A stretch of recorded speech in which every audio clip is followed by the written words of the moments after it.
A'udzubillahiminasyaitonirrajim. Bismillahirrahmanirrahim. Assalamualaikum warahmatullahi wabarakatuh.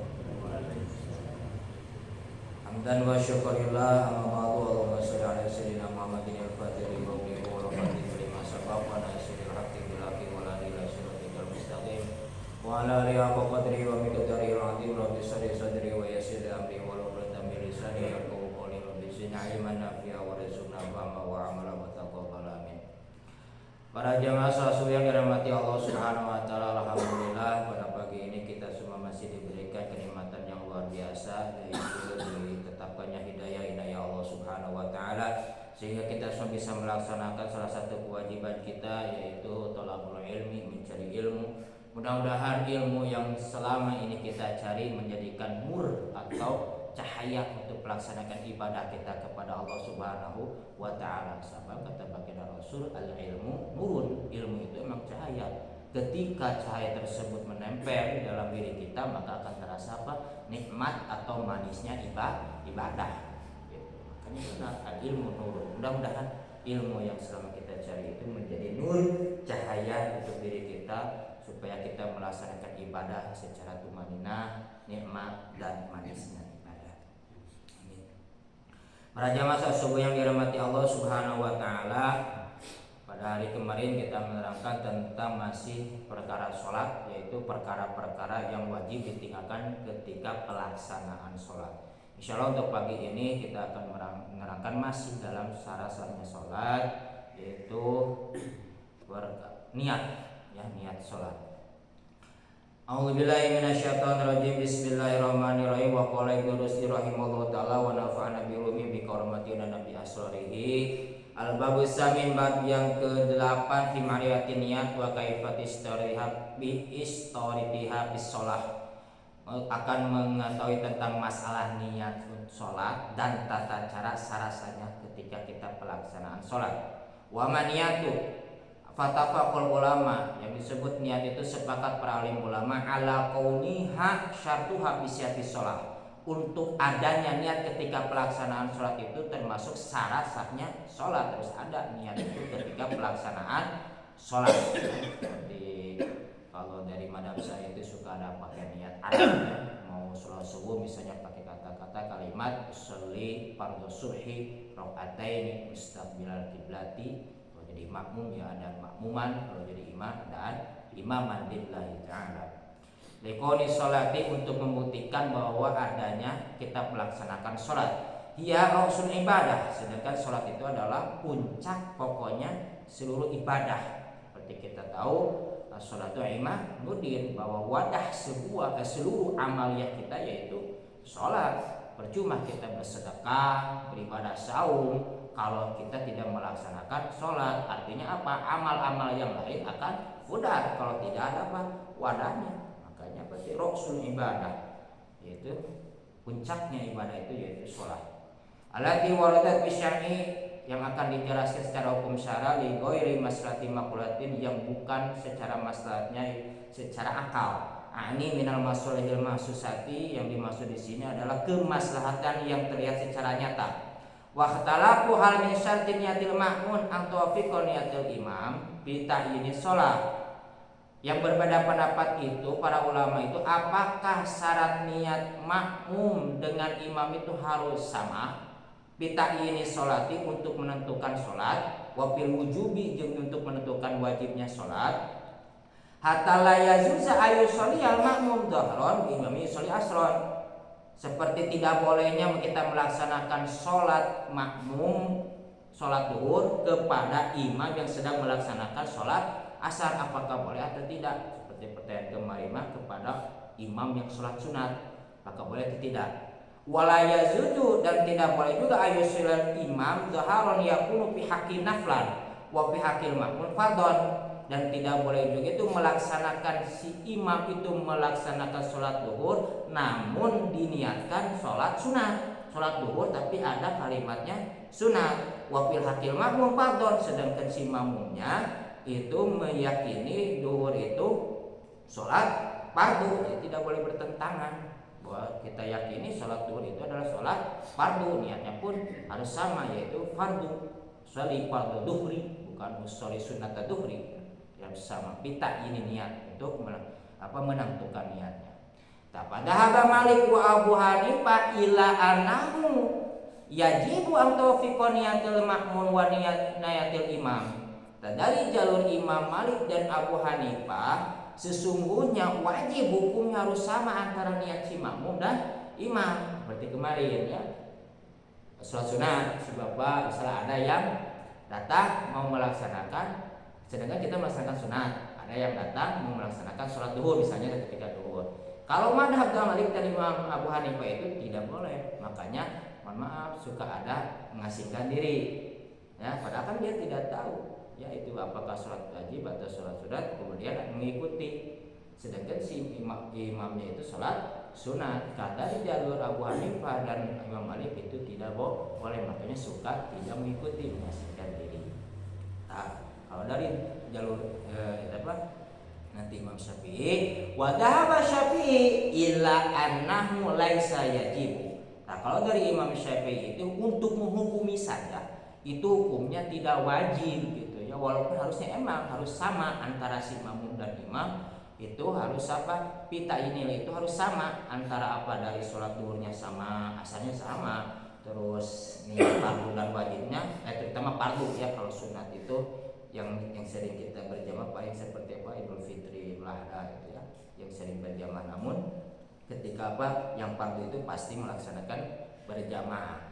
Nah, makanya dari jalur Imam Syafi'i laisa yajibu, hukumnya cuma tidak wajib. Makanya seperti tragedi kemarin, imam sholat sunat kita kan tidak tahu karena kita makmum masbuk, kemudian bermakmum. Dari jalur Imam Syafi'i itu tidak apa-apa. Maka ada dalam kitab yang lain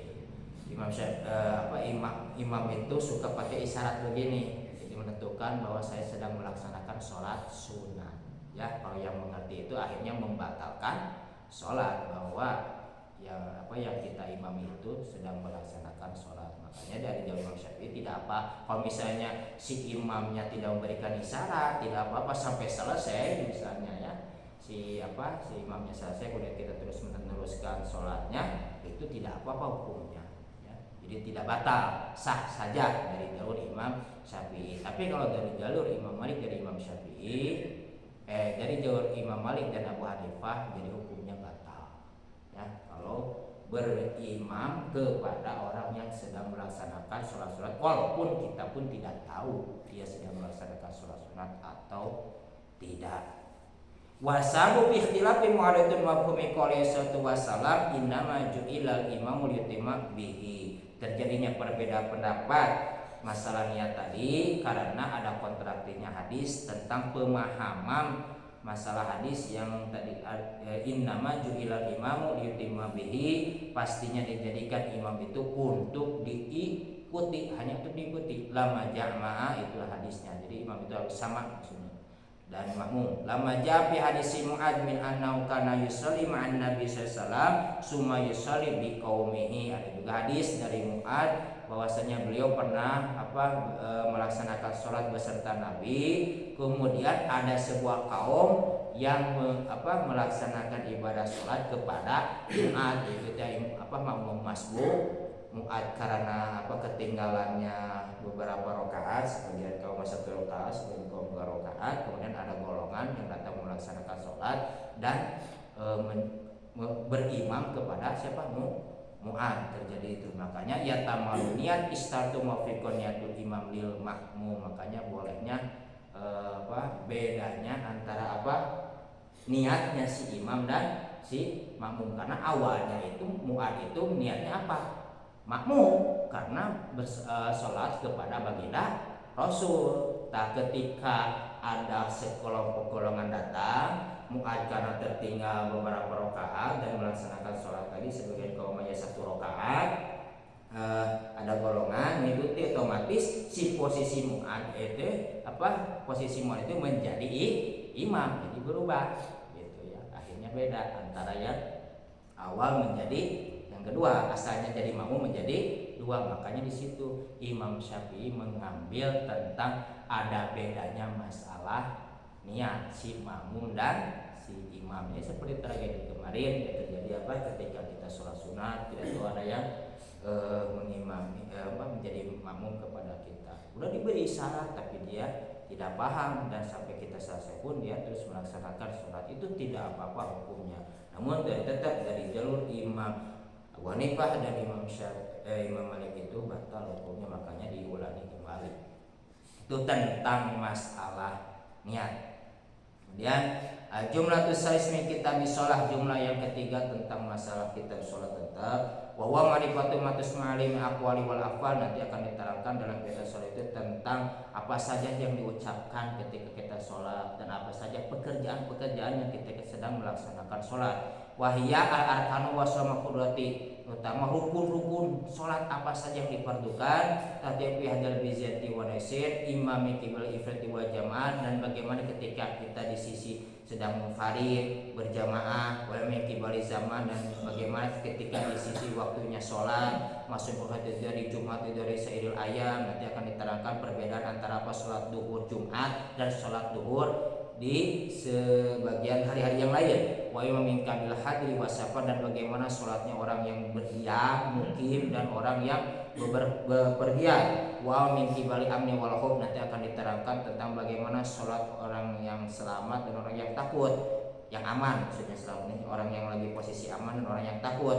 Wa imam min kibali sad wal marad, nanti pun akan diceritakan secara perincinya sisi bagaimana orang yang sehat dan orang yang sakit bagaimana pelaksanaan sholatnya, nanti akan diterangkan secara perinci. Al-babu ulam bisati mufid hadiril aman wasihan, bab yang pertama akan menerangkan tentang sholatnya orang yang mufarid mukim dalam keadaan aman dan sehat. Wadal bab fi faslani, dalam ini bab ada dua pasal. Pasal kedua fi aqwali sholat, yaitu kata-kata atau doa sholat. Pasal kedua ada yaitu fi aqwali sholat, tentang pekerjaan ketika sholat. Al-fasula fi aqwali sholat, yaitu pasal pertama tentang kata-kata atau doa-doa ketika kita melaksanakan sholat. Wafi hadil basim kodimasi tersebut masalah ada 9 masalah. Masalah ulang, masalah yang pertama ikhtilaful ulam fi takbiri, yaitu berbeda pendapat ulama tentang masalah baca takbir dari mulai takbiratul ihram. Itu ala salasi madhabil, ada 3 jalur atau 3 madhab. Pakaumun qalu inna takbiro kulluhu wajibun fi sholat. Sebagian kaum mengatakan bahwa takbir selama sholat itu semuanya hukumnya wajib. Dari mulai takbiratul ihram, mau ruku kita kan pakai takbir, kemudian mau sujud pakai kalimat takbir, bangun dari ruku pun pakai kalimat takbir. Hukumnya semua takbir itu sebagian kaum wajib, menghukuminya saja, bukan dalam arti apa membaca atau tidaknya, kan menghukuminya hukumnya wajib dalam arti harus gitu, semuanya. Wa qaumun qalu, dan sebagian kaum mengatakan innahu kullu laisa biwajibin wa wasyadun. Ada sebagian kaum itu mengatakan bahwa dari mulai takbiratul ihram sampai yang namanya takbir mau ruku, sujud dan yang lainnya itu hukumnya tidak wajib. Namun kaum ini disebut apa? Kaum yang syad atau janggal, dalam arti kita tidak boleh meyakininya. Wa qaumun aujabu takbiratul ihram faqat wa hum al jumhur. Kalau jumhur para ulama, sepakat ulama bahwa takbir yang dihukumi wajib itu ketika apa? Takbiratul ihram awalnya saja, sisanya itu hukumnya sunat. Nah, sisanya itu jumhur ulama, sepakat ulama, terutama para ulama apa yang masyhur dari mulai apa dari Imam Abu Hanifah, Imam Malik, Imam Syafi'i dan Imam Ahmad bin Hambal menghukumi hukum bacaan takbiratul ihram itu hukumnya wajib, sisanya itu adalah hukum sunat. Wasabu bi ikhtilafi min man aujabu qulu wa man aujaba min takbiratul ihram faqad mu'aridun man qala min qawlihi lamman min fi'li alaihi salatu wassalam. Terjadinya perbedaan pendapat antara hukum wajib dari mulai seluruh dihukumi wajib, yang sebagian menghukumi apa cuma takbiratul ihram saja wajib. Itu ada kontradiksi hadis yang berbeda, diantaranya apa? Fa'ama manukila min qawli hadisu Abi Hurairah al-masyhur, yaitu yang mengambil dari hadis yang masyhur itu dari jalur Imam Abu Hurairah, anna Nabiy sallallahu alaihi wasallam, sesungguhnya baginda Rasulullah sallallahu alaihi wasallam qala bersabda baginda Rasul Rasul lirajulin kepada satu laki-laki alladzi allamu shalah, yang mana si rajul tersebut lagi sedang belajar melaksanakan ibadah sholat. Kata baginda Rasul, idza aradta shalah fasbiqil wudu'a summa istaqbilil qiblah summa kabbar summa qra'a. Seandainya kamu mau melaksanakan ibadah sholat, maka sempurnakan dulu wudumu, kemudian menghadap kiblat dan membaca takbir, kemudian membaca surat-surat dalam Al-Qur'anul Karim.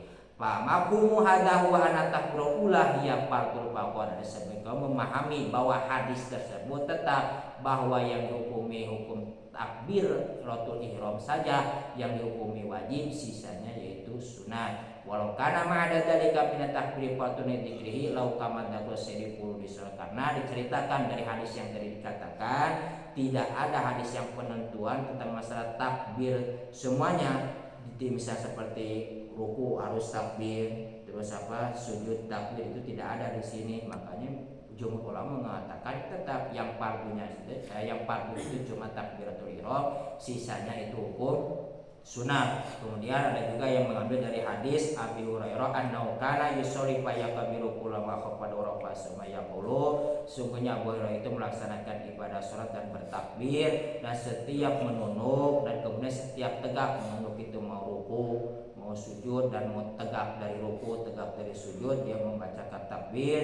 Kemudian beliau mengatakan, kata Abu Hurairah, ini lasbakum sholat bisati Rasulullah, sungguhnya sholat saya itu sesuai dengan sholatnya Rasulullah. Wa minha hadis Mutrabin, ada juga hadis dari Mutrab bin Abdullah bin Syihri, yang mana beliau bersabda, qala sholaitu ana wa Imran bin Husain, saya sholat beserta Imran bin Husain khalfa Ali bin Abi Thalib, di belakang Ali bin Abi Thalib radhiyallahu an. Wakana, maka berbicara itu siapa Ali, idza sajada pakana, maka bukti itu Sayyidina Ali idza sajada kabaro, ketika sujud dia membacakan takbir, wa idza rafa'a, dan ketika tegak dari kepalanya dia minaruku dari ruku itu kabaro membaca takbir. Palama qada salatahu wa sarafna hadza Imran biyadihi, kemudian sesudah salat beres yang lain pada keluar dan Imran pun mengambil tangan Sayyidina Ali. Faqala adkuruni hadza salati Muhammadin SAW, saya ingat salat kamu itu seperti salatnya baginda Rasulullah SAW. Jadi artinya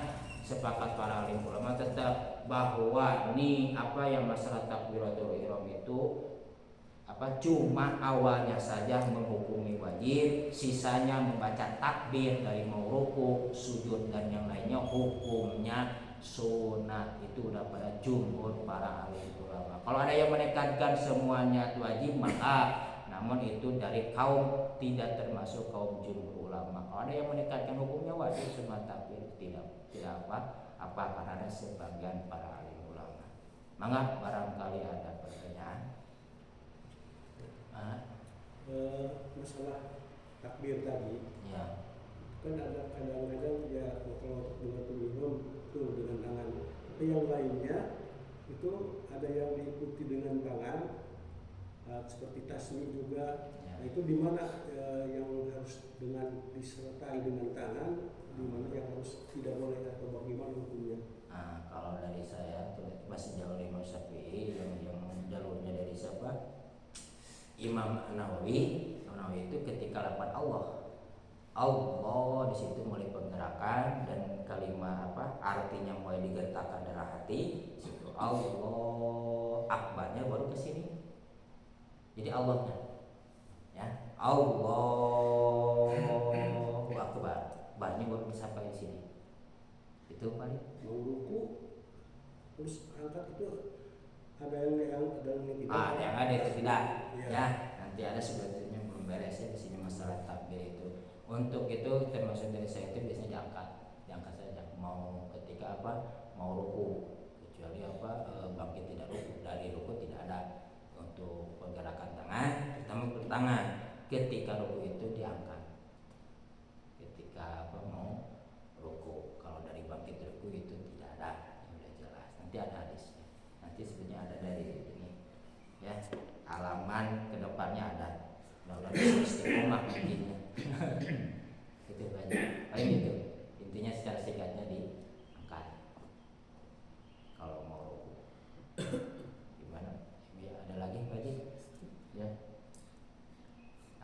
sehat Mas.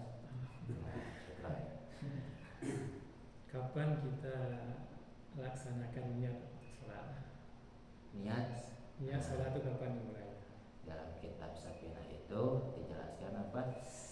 Qasdus sa'i muktaronan dipilih. Mulai terjadinya itu ketika kita mau melaksanakan ibadah sholat, yaitu ketika takbiratul ihram. Ya. Apakah kita belajar waktu Allah kita, Ya. atau sebelum kita sholat Allah baru kita? Nah, itu dari Jawa Abu Hanifah itu seperti sebelum takbir kita sudah mulai niat ya dari Abu Hanifah. Tapi kalau dari Jawa saya ketika takbir qasdus sa'i'an terjadinya apa maksudnya di satu niat muktaronan itu diiringi dipilih dengan mengerjakan artinya ketika takbiratul ihram di situ mulai niat Allah saya melaksanakan sholat zuhur dalam hati 4 rakaat menghadap menghadap kiblat dengan keadaan makmum lillah karena Allah Ta'ala di situ. Makanya suka lama ketika takbir Allah karena diiringi dengan niat mau melaksanakan ibadah sholat Allah. Itu berdasarkan Imam Syafi'i. Ya, kalau Abu Hanifah itu dari keluar rumah pun niat sudah jadi. Ya kan? Makanya ada juga imam langsung Allahu Akbar. Iya, harus sudah niat dari rumah. Ya, dan niat dari rumah. Kalau dari saya itu muktaronan ketika takbiratul ihram. Ya. Kalau misalnya yang langsung Allahu Akbar itu sudah niat dari rumah. Dari mana jalurnya Abu Hanifah? Karena Malik dengan Imam Malik. Nah, Imam Malik mengikuti Abu Hanifah, Imam Malik ikut ke Imam Syafi'i yaitu muktaronan dipilih. Jadi ketika takbiratul ihram. Mungkin itu jawabannya. Ada lagi? Yang pertama tadi masalah sholat. Kan kasusnya Mu'adz itu kan walaupun dia diimami oleh yang masbuk, Ya, itu posisinya tetap sholat fardu, ya, bukan sholat sunnah. ya. Jadi si makmum itu mengetahui bahwa Mu'adz itu posisinya belum menyelesaikan sholat Ya, fardu. fardu. Ya, betul. Kalau yang kemarin ditanyakan itu kan antara sholat sunnah dengan sholat fardu, bedanya di situ.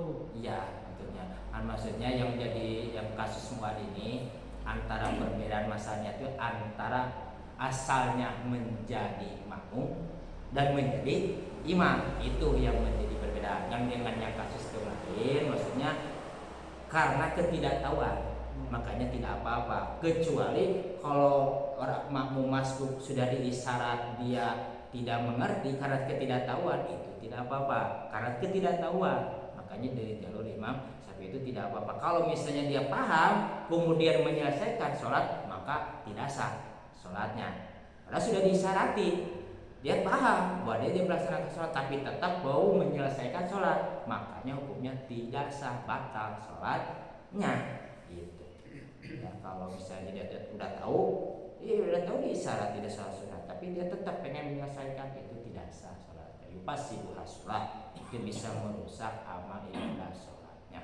Ya, untuk masalah itu. Kalau misalnya dia sudah diisyarat benar-benar tidak paham apa isyarat tangan tersebut dan menyelesaikannya, dia tidak mengerti ilmu agamanya, makanya insya Allah dia pun tidak apa-apa, sah saja kalau benar tidak paham.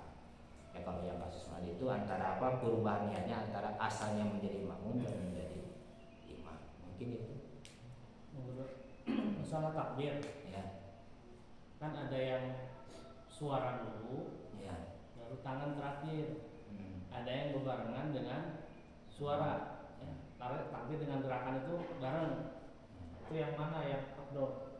Nah, kalau dari jalur Imam Nawawi terutama dalam kitab Azkar Nawawi itu, ya makanya saya ketika kalimat Allah itu suka agak keras supaya ketika planning niat itu mulai bersatu. Jadi maksudnya Allah itu mulai dengan tangan, dengan Allah itu mulai di situ tangan dengan kalimat Allah itu mulai, dan hati mengatakan niat pelaksanaan sholat. Makanya suka agak Allah karena itu yaitu merujuk kepada sakinatun najah muktaronan dipilih, makanya Allah gitu. Niat di situ mulai. Di semua takbir bukan takbiratul ihram. Semua gerakan takbir, Ya. intikal atau intikal, itu kan ada beberapa cara. Biasanya ada yang suara dulu baru gerakan, ada yang udah nyampe baru suara. Nah, Ya. Bagusnya mah diiringi dengan gerakan. kalimat-kalimat takbirnya seperti mau ini apa, mau ruku, Allah, ya, langsung diiringi dengan gerakan. Ada juga misalnya supaya menjaga ya di antaranya intikal perubahannya gerakan, bagusnya dengan kalimat isyarat dulu takbir. Dia bagusnya takbir dulu baru gerakan. Memang ada yang gerakan dulu baru takbir terakhir, ya suka ada seperti apa ketika mau sujud itu suka ada lupa gak ada suaranya.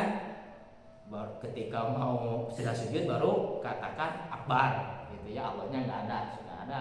Tapi yang lebih bagusnya itu apa? Ketika sebelum mau sujud kalimat Allah itu sudah dikatakan juga ya, isyarat bahwa ada apa, intikal perubahan gerakan sholat. Jadi bagusnya sebelum apa yaitu mau gerak baru kalimat dulu baru gerak. Itu mungkin bagusnya. Bukannya barengan Ustaz. Ya bagusnya barengan memang. Karena Allah Ya, kan suka ada orang tersebut gerak dulu baru kalimat takbir itu diucapkan, sehingga tidak ada kalimat terutama lafaz Allah itu ya dalam arti katanya ya nggak apa-apa sebetulnya kan, terutama untuk imam. Kalau imam bagusnya itu ada kalimat yang bagusnya diiringi, yaitu muktaron itu diiringi ya. Kan kalau pengen ini ya ada isyarat Allahu Akbar. Tapi kebanyakan imam Ustaz Terutama dulu duluan enggak kalau Allah Akbar, karena dia menganggap takutnya makmumnya itu keduluan gitu. Karena tujuh Allah baru makmum ini.